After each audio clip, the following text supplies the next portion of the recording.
Welcome back to Hawkeye Skunk Works. Today we are going to take a closer look at this 02 4runner and find out, or try to find out, what the heck is wrong with it. Stay tuned.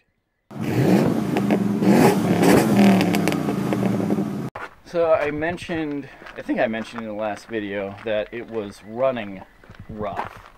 Oh, I almost fell on the ice. Now, it definitely, yes, it was running rough. There was oil, tons of oil in the air box. So it was missing a hose clamp here. These all were loose. The PVC valve was in place, but I don't know, my first thought was with all the oil, perhaps it's just sucking oil. So I obviously broke it off, trying to take it apart, but I plugged it. So it's not, there's no vacuum leak anymore, and that doesn't really matter at the moment. I just wanted to see how it ran. That didn't make any difference. There was a couple vacuum lines that weren't hooked up. I hooked those back up, no difference. So then, of course, I started digging into the spark plug wires, coils and stuff.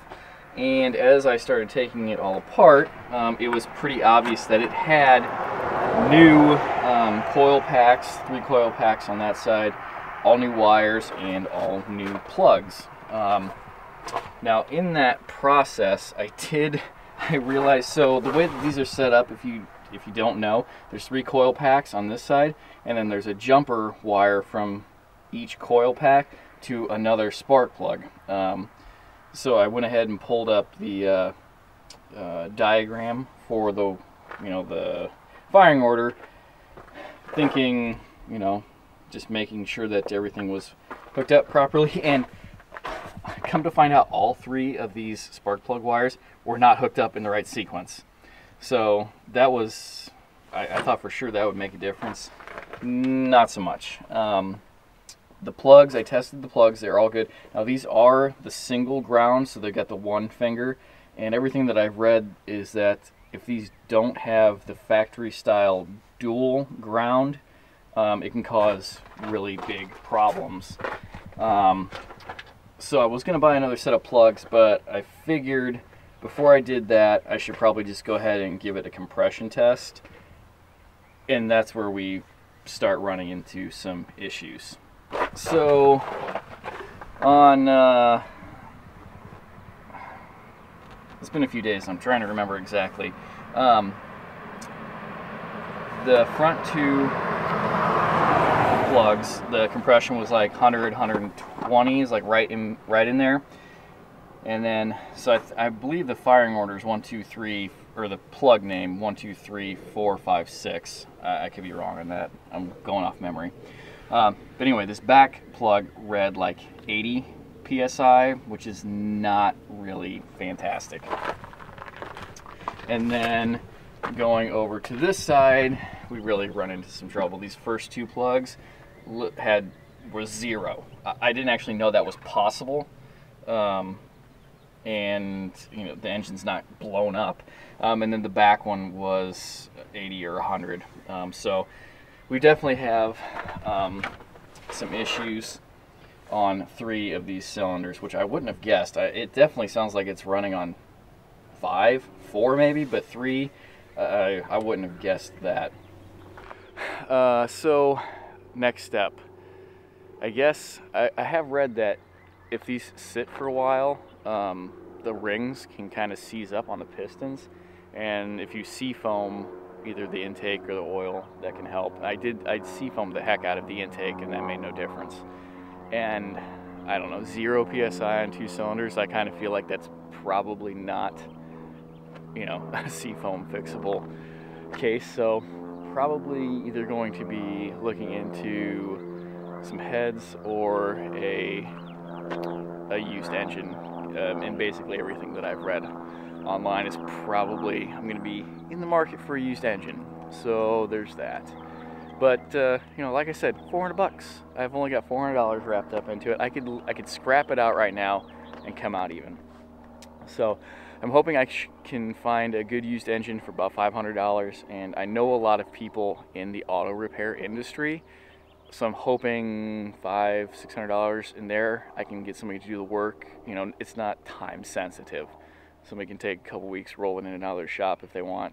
So about $1,400 invested into this, and based on what I think it's going to look like when it's done, you know, cleaned up and market value where I live, I'm guessing anywhere between $4,000 and $5,000 is what it's worth. Especially, I did not mention this, I need to call Toyota and run the VIN number. This may have a recall frame on it. It has got the cleanest frame I have ever seen on a 3rd gen. So it either spent a lot of time down south in a garage, or it's had the frame replaced, because it's, I mean, yeah, it's got some surface rust starting on some of the you know, anywhere where there's a weld, but the rest of it is black and, you know, painted black, and it appears to be factory. So I don't know, I need to do some research. I keep forgetting to do that. But we are finally having a heat wave here in Iowa. It's like 33 degrees today.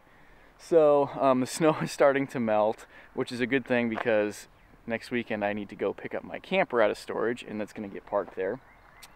But that also means that I can start cleaning this thing out, because it's driving me nuts.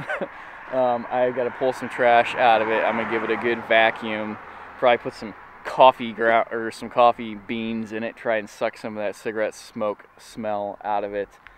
But yeah, there's the update on what I have found so far, that has what's wrong with the engine.